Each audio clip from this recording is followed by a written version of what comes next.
Tudo bom, pessoal? Sou o Rodrigo Gibim, da Gustatio Vinum. Um prazer estar aqui novamente com vocês, né? Trazendo mais um defeito do vinho, né? Nós já vimos 3 defeitos do vinho. Quem perdeu, só olhar no canal do YouTube que está lá, né?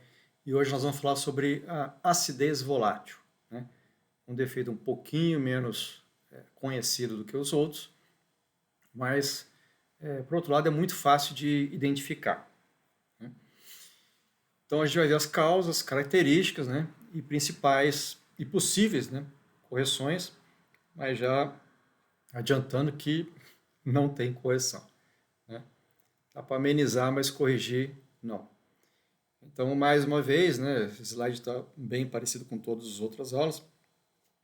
Nos cursos de sommelier, o curso foca muito na identificação visual e pelo olfato e pelo paladar, mas normalmente não tem um, um subcurso, vamos dizer assim, né, dentro do curso sommelier, da parte de defeitos do vinho, principalmente a parte prática, né?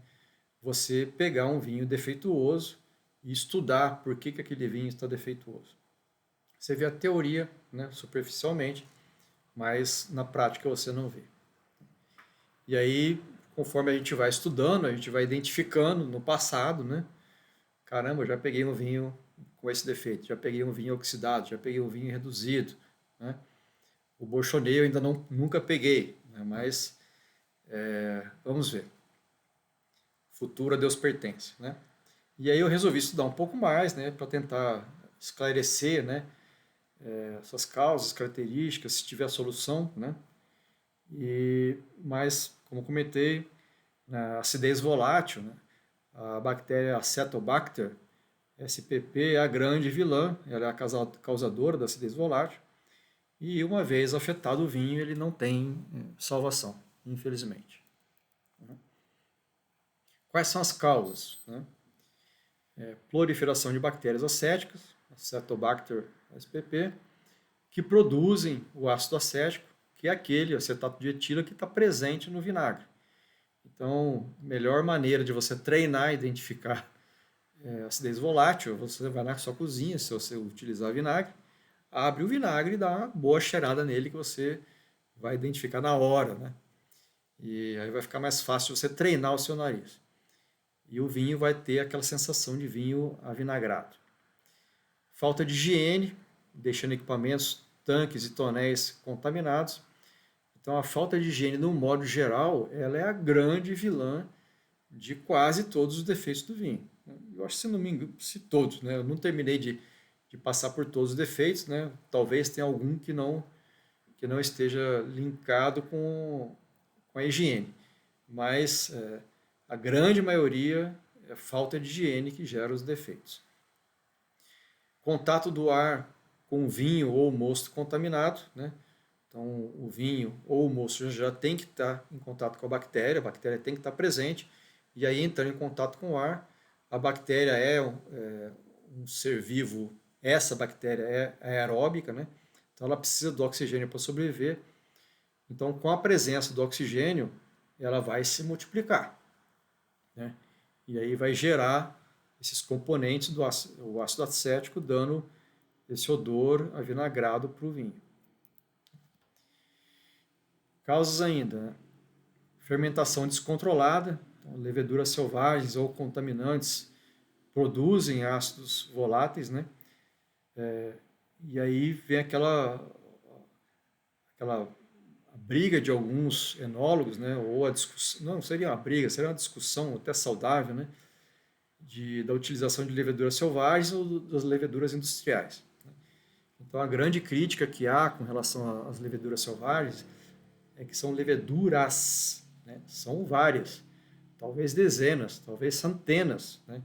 Que estejam no terroir, no vinhedo e dentro da, da área de vinificação.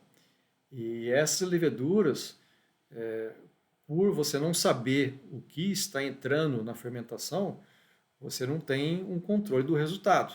Né? Então, os defensores das leveduras selvagens, pessoal da biodinâmico, dos vinhos naturais, né? Eles eles defendem que essas leveduras selvagens são a pura expressão do terroir e que vão dar um nível de complexidade que as leveduras industriais não dão, né? Mas, por outro lado, o pessoal da levedura industrial tem a certeza de que aquela cepa de levedura vai dar um resultado que ele está esperando, e não um resultado diferente do que o enólogo está prevendo na construção da estrutura daquele vinho. Então, não estou defendendo nenhum lado nem o outro, né? Mas o fato é que se você coloca alguma coisa lá que você não sabe que está inserindo dentro do vinho, pode sair um resultado desagradável. Outra causa é o manejo incorreto do SO2, do óxido de enxofre, produzindo pouca proteção contra bactérias. Então o SO2 ele é utilizado como esterilizante, não só para bactérias, como para leveduras. Então se eu quero matar essas leveduras selvagens, eu vou utilizar SO2.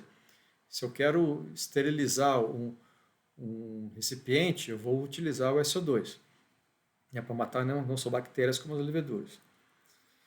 Altas temperaturas na vinificação ou no armazenamento favorecem a proliferação de bactérias. Então, do modo geral, em qualquer lugar que tenha bactérias, se você aumenta a temperatura, elas vão se reproduzir de maneira mais rápida, né? Então, uma vinificação descontrolada, né, uma temperatura fora de controle, e com um mosto contaminado, então vai estimular essa proliferação da Cetobacter, se ela já estiver lá presente, né? E no armazenamento também. Você pegar uma barriga contaminada, ou colocou um mosto contaminado dentro da barrica, e colocar essa barriga numa situação de calor, fora do previsto ali, então vai estimular a produção de bactéria dentro da barrica, e aí o microoxigênio lá que entra pelos poros vai fazer com que essas bactérias também proliferem mais. Características visuais, né? As visuais não são tão marcantes quanto as olfativas e gustativas. Então tive uma certa dificuldade de encontrar, né, um conhecimento, vamos assim, que seja clássico para esse tipo da parte visual, mas de um modo geral, o que é colocado é que os tintos eles ficam com uma tonalidade mais clara, como se estivesse um pouco mais oxidado, com as bordas alaranjadas, e pode ter a formação do velo bacteriano, ou seja, uma camada de bactéria sobre o vinho, que aí vai ficar muito mais fácil de identificar que o vinho está afetado, né? Nos brancos, aí escurecimento e perda de brilho, né? E em casos extremos, nos dois, pode aparecer bolhas ou resíduos, e aí vai ficar muito marcante que o vinho já perdeu a sua qualidade, né? Já ficou muito para trás, né? Características dos aromas, né? Aí a parte do aroma fica muito mais fácil, né? Aroma de vinagre, de acetona, de esmalte, solvente, ou seja, aromas muito fortes, muito característicos, e de frutas fermentadas, basicamente cozidas ali, né? Então, se você quiser treinar, vai na cozinha, abre o vidro de vinagre ou o vidro de acetona. Se você faz a unha, né, pega o vidro de acetona e esmalte, né, e cheire que vai ficar mais fácil de identificar. Obviamente, no vinho não vai estar tão forte esses aromas, mas você vai conseguir identificar uma semelhança. E os sabores, acidez excessiva, então basta a gente colocar bastante vinagre na salada, que a gente vai ver que ele fica muito ácido, né? Eu tenho uma certa sensibilidade para acidez excessiva, e quando eu coloco muito vinagre eu fico com afta quase que imediatamente, né? Calor e ardência no nariz e na boca, por essa acidez, né, também. E desaparecimento dos aromas primários. Então os aromas o vinagre, a acetona está tão marcante que o aroma primário você vai perder o gosto da fruta, na boca não vai aparecer nada, né? Vai ficar só acidez. E prevenção, né? Controle do contato do mosto com oxigênio, já que a bactéria é uma bactéria aeróbica, ela precisa do oxigênio para se reproduzir e para viver, né? Então, se eu diminuo esse oxigênio, esse contato com oxigênio, vou ter menos proliferação da bactéria. O uso adequado do SO2 para matar a bactéria, para desinfectar os recipientes, as mangueiras, o que quer que seja, barricas, né?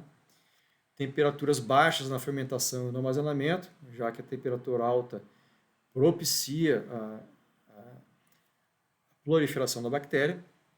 Higiene nos equipamentos e barris. Então, a higiene tem que estar sempre presente, o tempo todo, sempre, sempre, sempre presente, né? E como eu comentei, a falta de higiene na área de vinificação, com certeza, é a grande produtora da maioria dos defeitos que a gente viu e que a gente vai ver, tá? Ainda para frente. E filtração ou pasteurização seletiva no caso de constatação de contaminação.